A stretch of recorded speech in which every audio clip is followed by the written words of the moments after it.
Yeah, I'm in Mexico. Where are you based out of? I'm in Amsterdam, actually, very close to Amsterdam. Oh, So, cool.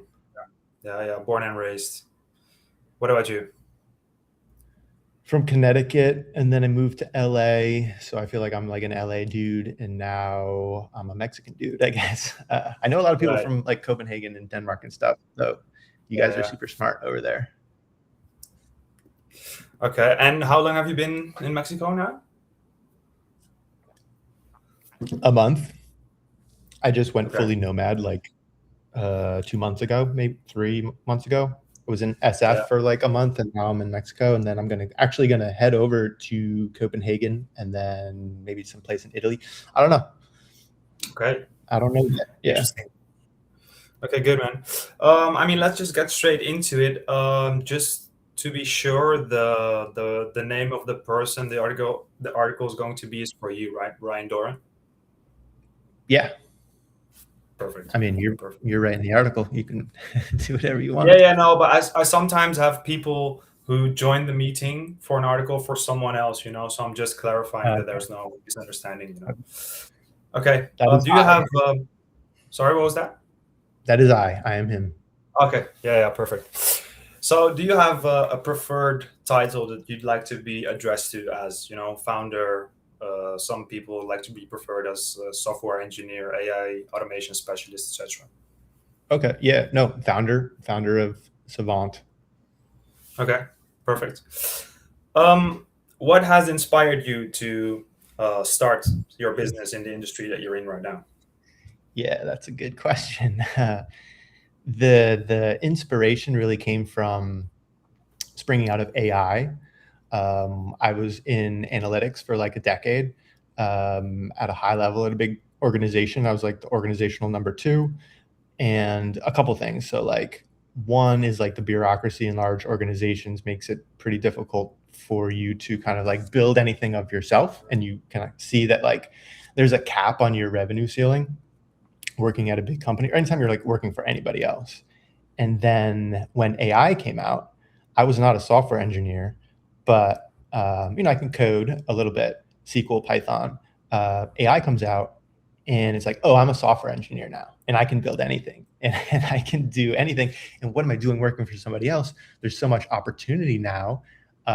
You would be stupid to work for somebody else and not build your own thing. So that was the inspiration on like wanting to build something.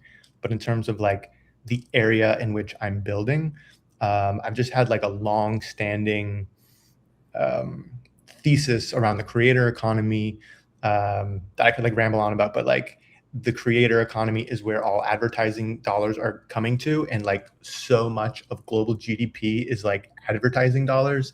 And the creator economy is just going to keep going up and up and up. And so this is like my third venture within the creator economy space using AI. So I just like live at the intersection of like AI and creator economy.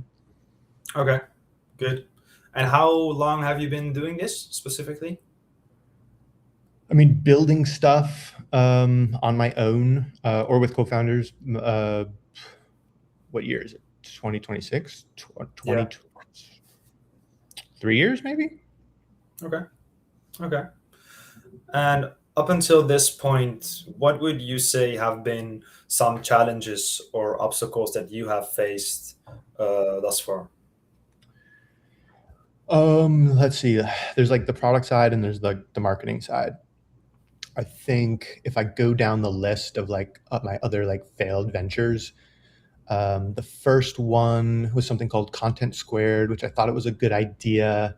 It was essentially like a newsletter for YouTube creators where they need to capture subscribers. And so I created like an automated newsletter funnel. It's basically remixing their YouTube videos into like an automated newsletter where they could capture emails. And I had a customer. I had a paying customer, which was cool. The product was like absolutely terrible. I wasn't good enough as an engineer at that time to like keep it up, and AI wasn't good enough to help me. Um, but like the product was like functional. I spent too much time on things that I shouldn't have. So like branding and like just like ideating on things that like didn't matter at all. This button size, the button radius, and all that shit that like doesn't matter at all. Yeah, yeah. And but like the main downfall was like I did absolutely no marketing whatsoever. I did like a little bit, like I did outreach, and like I DM'd people, but like I didn't really like make content, which is the only thing that you actually need to do. I Yeah. just like didn't put it out there enough, and then I'm like, whining and complaining like, oh, why didn't like anybody try my app? You didn't fucking market. So like that was the biggest learning, I think. And like that's why I built Font now. It's like I want to help people learn how to market their products that they vibe coded. Awesome. Awesome. Okay. And what would you say um, sets you apart in the industry that you are in? Do you have any unique perspective maybe you have to add to this article? What industries in particular? Because there's like the creator economy, there's the AI vibe coder economy, which I think is separate from like big tech economy. This is like little tech. Um, what do you think, like in particular? Because I could go on any number Yeah, one of those. so the second one with your savant that you're founding, what sets you apart from maybe competitors that you have? So, I mean, I'm using the product myself. Maybe that doesn't set me apart. I think honestly, like my long history in big organizations and my ability to kind of probably just like my analytics background is like my ability Mhm. to like diagnose problems very quickly. Now, I was blind to those problems in the past, um, in my first couple products because of like shiny object syndrome. But my background in analytics, I think, sets me apart, which is why like everything sort of has an analytics flair to it. If you use my products, you'll realize like there's too many dashboards. There's like too much information that we can provide to you. But I do think analytics unlocks so much stuff. For example, like you launch a product and you get your first 100 users and you have a hypothesis that there's like a little bit of a bottleneck, but if you have the proper analytics installed, you can catch these things and you can iterate on them very quickly.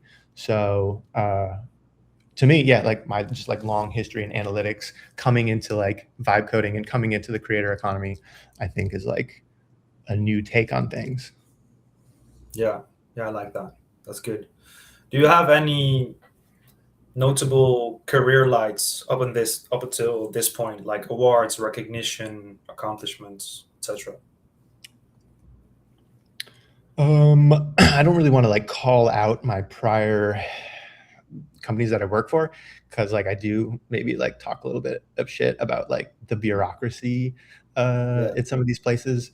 yeah, Um, more recently, I would say after I kind of like quit my career, I have done some consulting. I still do consulting, and like a nice project that I work on very recently was there's this company called Pheno Labs. They have this U-shaped toothbrush. It's like an AI toothbrush where you plug it in your mouth and it brushes your teeth in 20 seconds.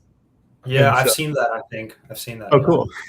yeah, yeah, So, so my buddy does the marketing for that. So like he's the growth marketer there. So props to him for you seeing the ads. But and he got me a consulting job doing working for them, and I was a product manager of the companion app. And so we built the app that essentially like you can scan your mouth, you can see like plaque detection, and that plaque detection, which is part of their overall like brand ethos, leads to gingivitis, which leads to systemic health issues such as dementia. And so like we created this taxonomy of like, okay, we can detect a spot on your tooth down to the millimeter, using like a little bit of computer vision plus generative LLM stuff. And then we connect that to the taxonomy of like, these are the ultimate systemic health risks. Along with having like a chat bot and like tracking your brushing sessions and stuff like that. But that was fun. And we like scaled to like from 0 to 5,000 users super fast. nice. So it was pretty cool. Yeah. Did you try the toothbrush yourself?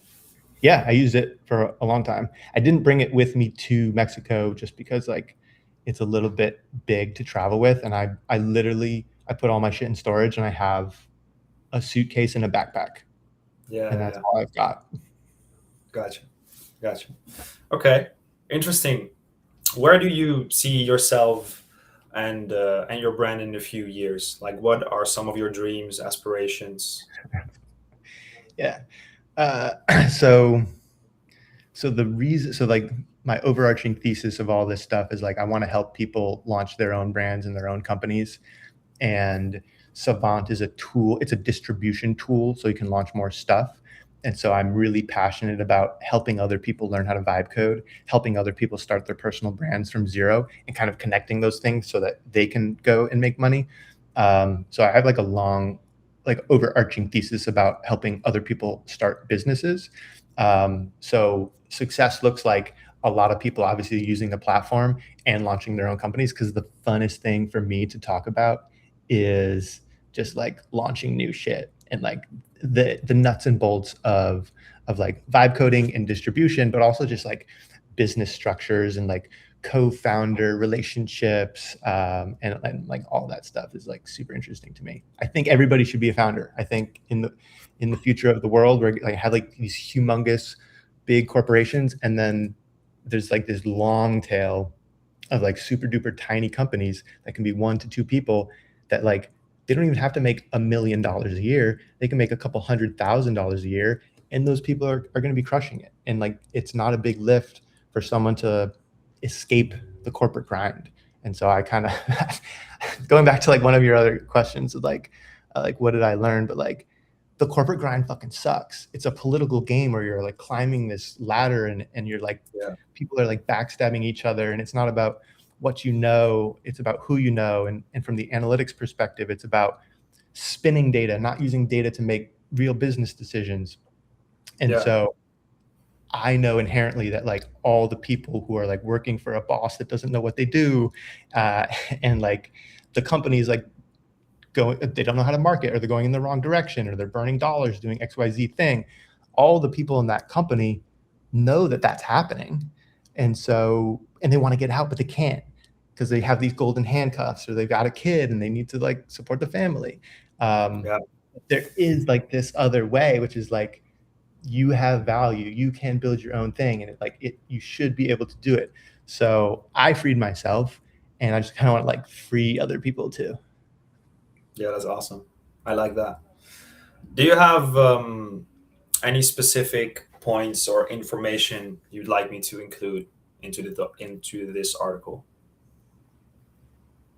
I mean, I can't think of anything specific.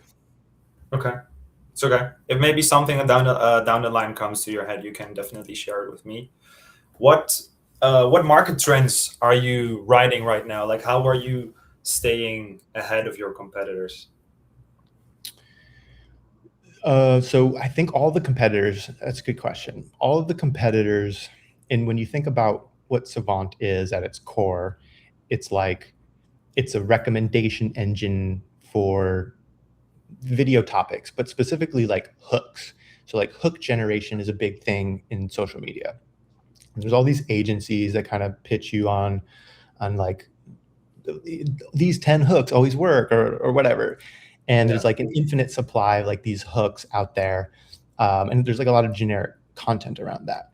There's also, I would say like the main competitor would be apps that have single purpose use. Like there's like captainhook.com, something like that, where it's like type in, a video you want to talk about, and like we'll remix the hook, or like type in an Instagram video and we'll remix the hook for your niche, something like that. Very like single purpose.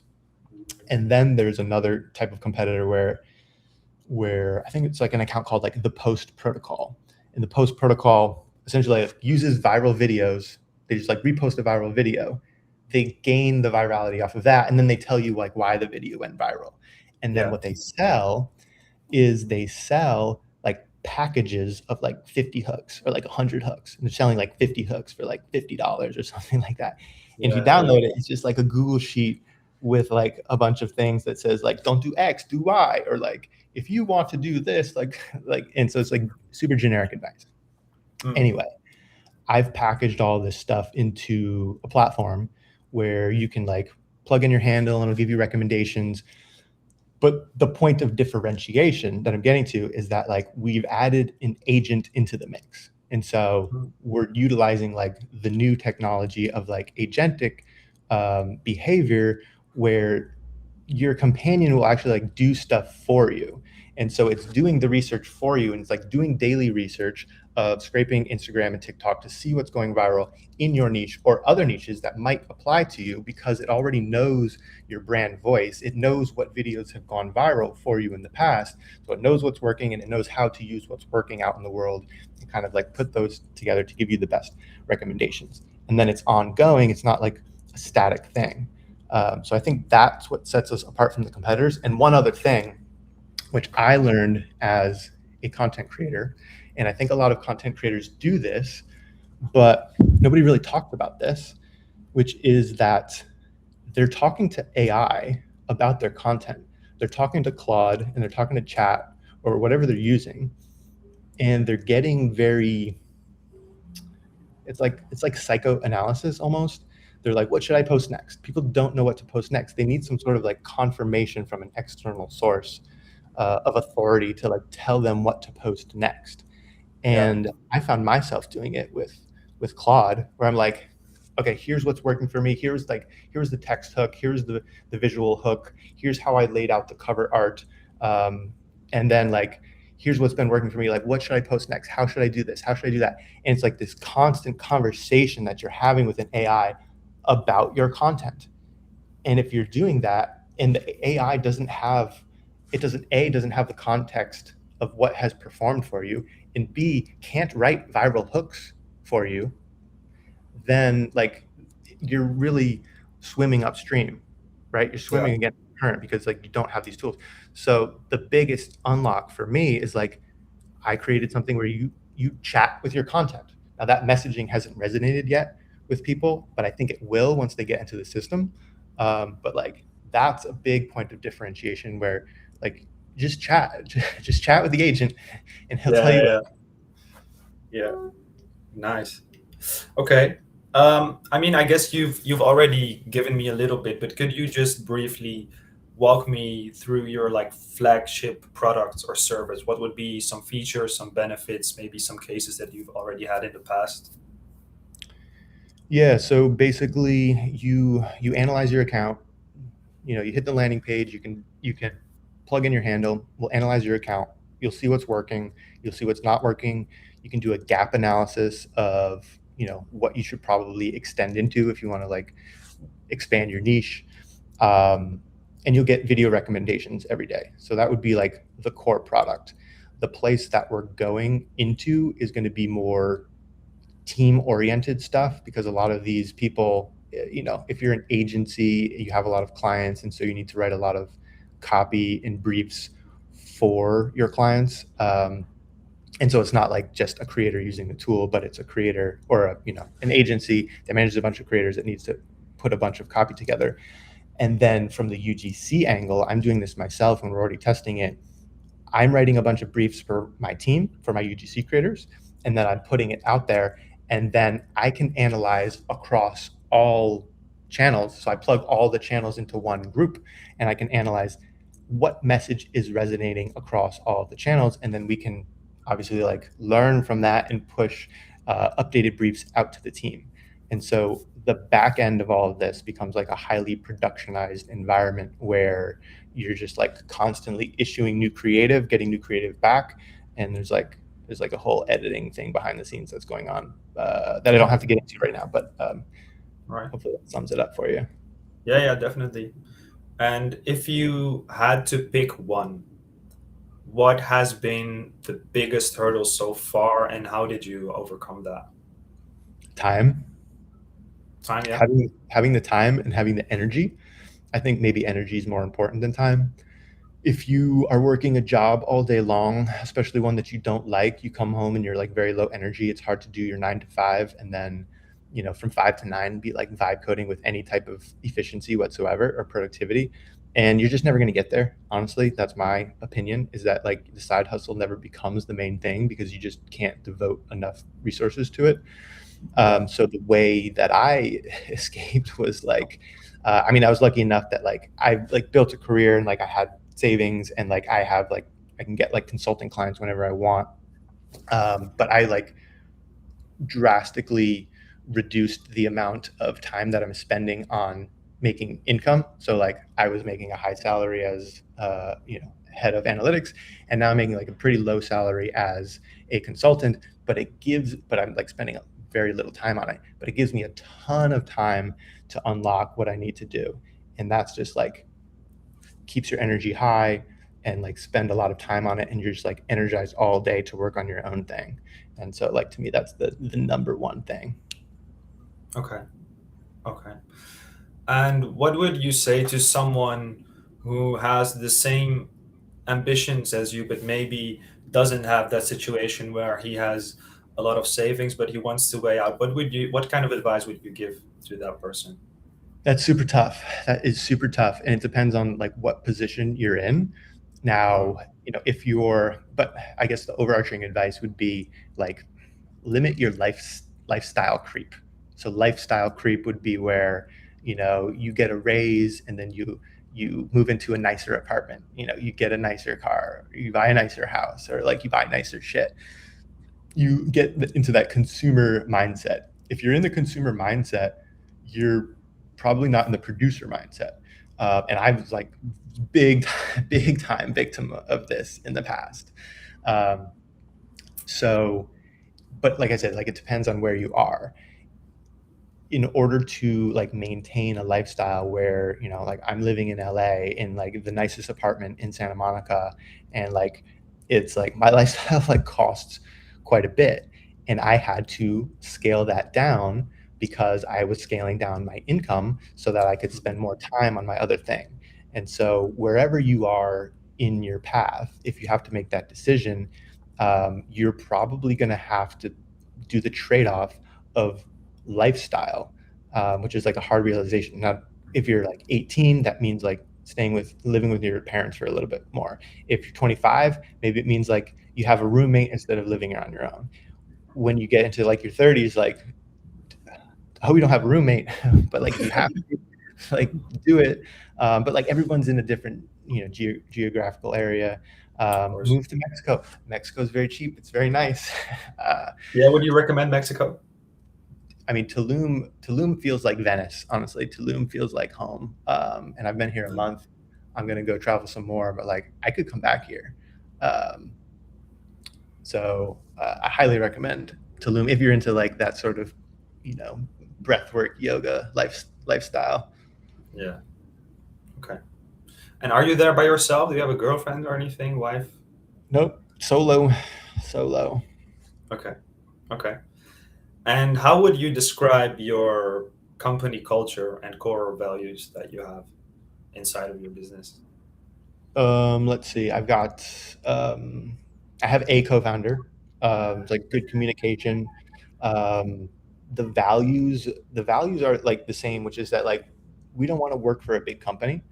We don't want to have investors ever because investors are Okay. bosses, and unless someone offered us like no, if we're gonna take investors, we're like exiting the business.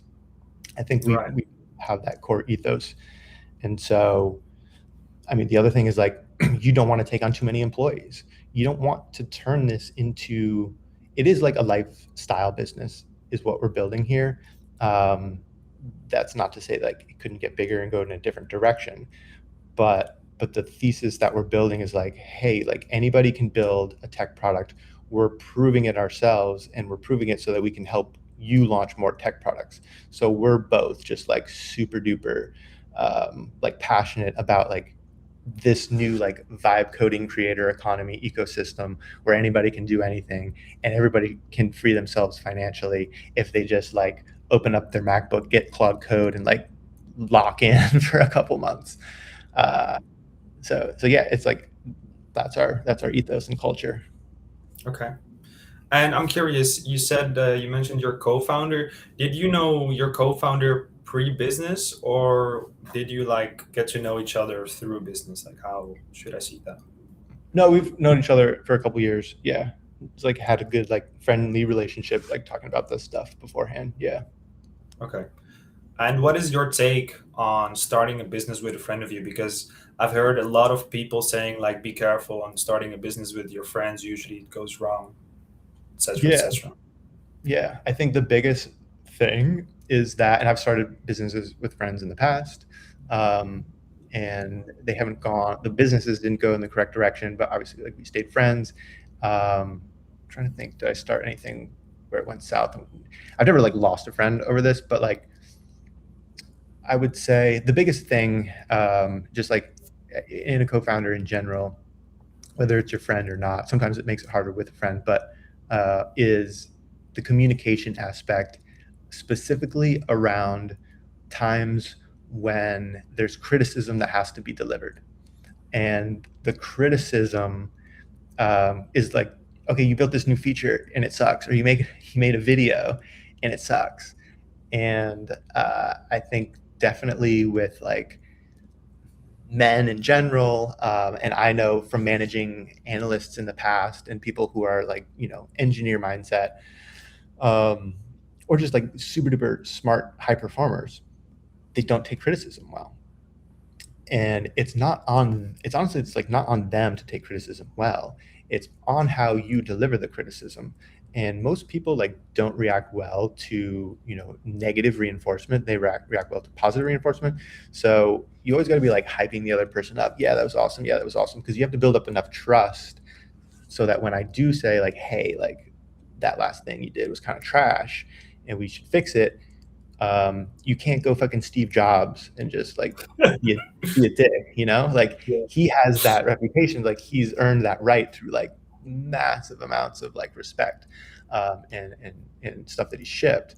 But like when it's you and your boy, you're like, well, yo, bro, like why are you going fucking Steve Jobs on me? Like we're we're the same guy. So I think, yeah, like that communication piece and just like always just like being positive and respecting the other person. And when you have to have a hard conversation, just like bring it up like any normal relationship. Yeah, lead with positive reinforcement. I Yeah, like that. Okay, and what's next for you and your co-founder in the coming 6 to 12 months? Do you guys have any big launches, expansions? there's something that's coming out in the next couple of days that I think is pretty cool. I guess I can just like explain it here. It's Sure. going to be this brain scan. So like Meta released this Tribe V2. um, I guess it's a model that they open sourced, and they released a paper on it. And you can essentially, what it does is like it shows how content affects your brain. And so Okay. as someone who's like creating a content creation platform and showing people how like, how to do certain hooks and stuff like that, this was very interesting. And so what I did is I implemented their brain scan taxonomy into our taxonomy of video analysis. And so and like this is what I'm going to launch in like the next couple of days, is like we're going to offer, it's like a lead gen, like a free brain scan for any creator. So like you enter your handle, we'll download your videos, we'll tell you how your content affects the brain. Now this can go, I think this could be controversial, which I think is good. Like people can be like, this is kind of dystopian. Meta just Yeah. released the ability for you to hijack someone's attention, based on like fear-based or like motion and like, all like the tactics. But at the same time, there is also like an empathetic versus like stress inducing response. And so not everything has to be stress inducing. You can hit all the metrics, and still have like a very empathetic piece of content. And so I think like that is like the underlying message. But essentially we're going to like hopefully generate some attention by, you know people getting in up in arms about like the meta analysis, and like, okay, Meta just open sourced the ability for anybody to hijack anybody else's attention. Okay. And then, yeah, and then like 6 to 12 months, we just want to scale. We just want to get like crazy amounts of revenue, and then we can decide what to do after that. Okay. That was good. That was it on my Cool. side. Yeah. Do you have any questions for me? Anything I need to clear up for you? I don't think so. I think this is cool. Awesome. Thanks for hopping on the live too, by the way. This is the first time I did it. I'm gonna do more of Yeah. these, but like props to you for like just hopping on with me. Yeah, yeah, no, totally. It's been an interesting experience, definitely, to say the least. I actually have one more thing I want to ask you.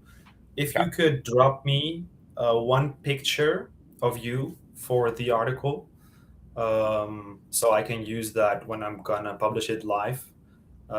After the interview or after the stream, I'm gonna start writing. Should be sending you a draft within a week or so. You get to amend anything you would like to, if you want to change, edit, whatever. And then when you give me the green light, we'll be publishing it, and that will be basically it, man. Cool. Sounds good. All right. Okay. Thank you so much, and be in touch, man. Thank you. See you. Peace. Take care. Bye bye.